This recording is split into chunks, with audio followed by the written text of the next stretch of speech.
What we know about that student arrested today by Homeland Security. Luca Corda is a Palestinian from the West Bank. Officials say that she overstayed her expired visa, which terminated more than 2 years ago. She also allegedly was arrested last year for her involvement in the protests at Columbia. Meanwhile, the Department of Homeland Security says another immigrant student involved in the protests has left the country on his own. Eyewitness News reporter Darla Miles live at Columbia with the very latest. Darla.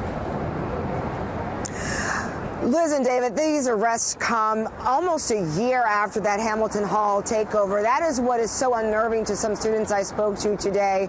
You have 2 arrests now that have taken place, as well as 22 students who have been disciplined. Still, the protests in support of Palestine continue at Columbia. This shows that international students are not safe. This surveillance video proves that very point. It shows Columbia doctoral student Ranjani Srinivasan rushing to self-deport back home to India on Tuesday. Her visa was revoked a week ago by DHS.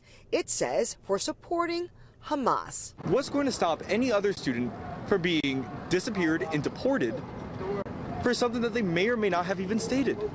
There is no due process, and I think that students here on this campus are incredibly afraid of if they're going to be the next person sent away to a random detention center in Louisiana. Friday, Homeland Security announcing the arrest of a second Columbia student, Luca Corda, a Palestinian from the West Bank, for her part in the Hamilton Hall takeover last April. The Ivy League institution today alerting the student body of sanctions issued this week, ranging from multi-year suspensions, temporary degree revocations, and expulsions. My issue with this is that the disciplinary action that has been taken against these students is coming far too late. Mahmoud Khalil, the first to be arrested for last year's demonstration, has been in ICE custody for 6 days.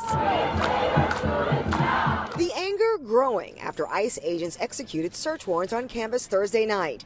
This morning, the home of interim President Katrina Armstrong vandalized with graffiti saying, "Free them all." We have to draw the line here at Columbia to say they cannot get away with this, and we have to mobilize people from within the university, from within the community.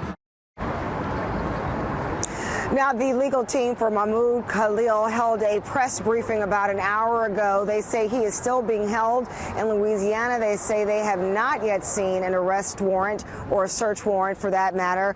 But they are filing new legal documents, legal paperwork to try to get him released on bail, perhaps as soon as next week.